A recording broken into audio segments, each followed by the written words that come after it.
Hello to all you Libras, welcome for your monthly horoscope for April of 2020. Remember, these are general horoscopes for the general sign of Libra. If you really want a tailor-made reading, just get in touch or find yourself another astrologer that resonates with you.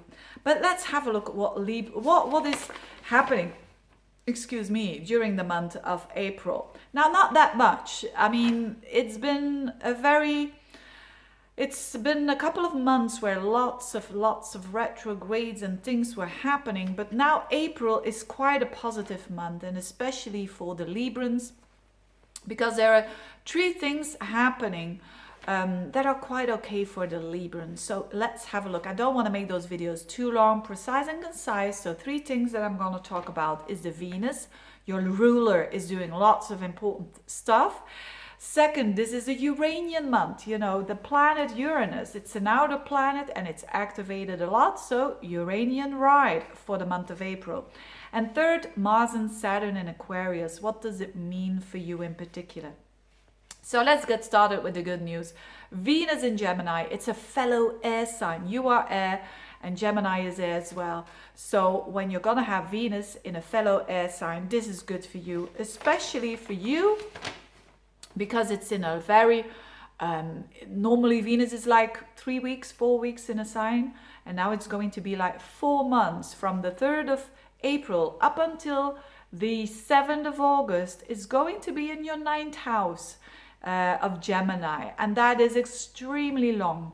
So it's not going retrograde this month. I'll talk about that next month.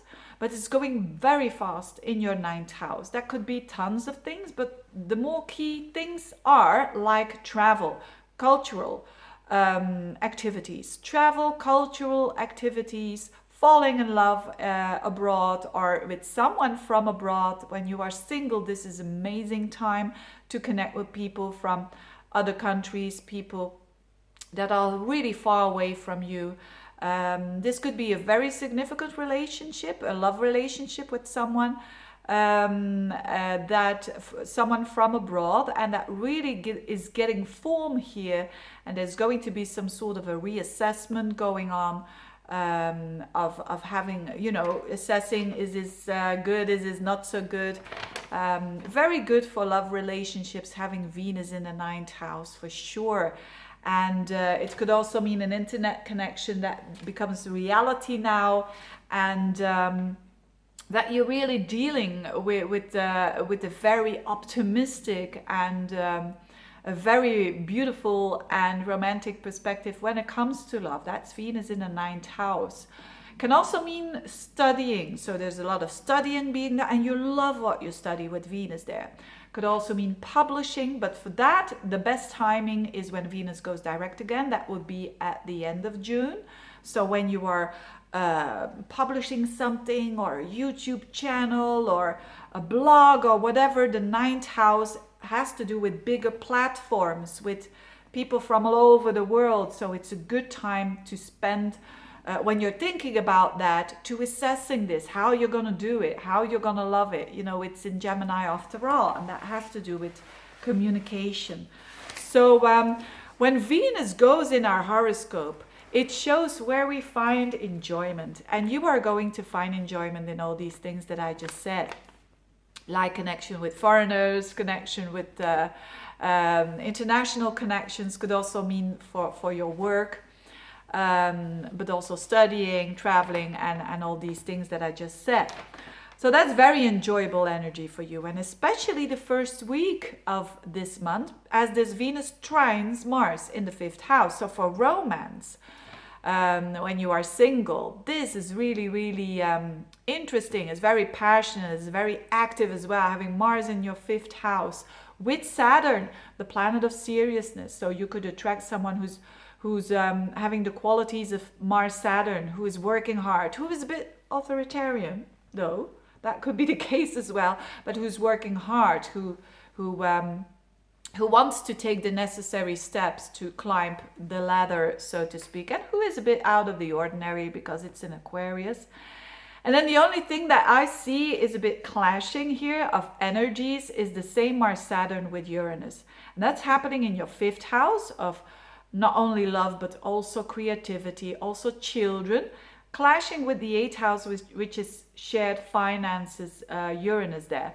So this could mean, for instance, that a child during the month, and especially the first 2 weeks of April, is you know, it costs a lot of money, for instance, and that you and your spouse had some unexpected money that had to go to a child, for instance, could mean that, or a project that you're doing, or you're developing your own business and there is some unexpected money that you need to loan, or that that you need to see as being available there.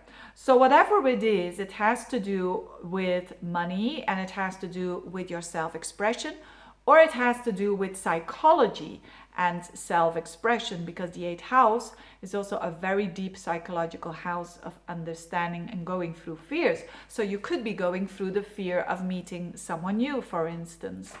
And for people who are already in a relationship, it could mean that they are going to try to make their love life a bit more active, and that could cause a bit of clash values. For instance, one wants to go to a restaurant, the other one just wants to go dancing, or whatever. You know, this is a simple explanation, but these are the energies that are going around here. And there is a full moon as well around the 8th, so also the beginning of the month, around the 8th in your sign of Libra at 18 degrees. And that always shows some sort of a coming back to yourself, you showing your needs, particularly in relationships. So if you are a dear Libran that has given a bit too much away, that is the typical people pleaser, you are going to reinforce your own needs here with the moon in your first house. So it's a good time to speak your truth, basically, and then that you can get the balance again that is so important for Librans in general. So quite an interesting month. It's not the month where a lot is happening on a life-changing level, but of course these are the planetary stories that are happening at the moment, and I wish you a very, very nice full moon around the 8th. Do something for yourself with some significant other person if you can, and if not, just do something for you, what you want, what your needs. Listen to your needs, especially around the 8th of the month.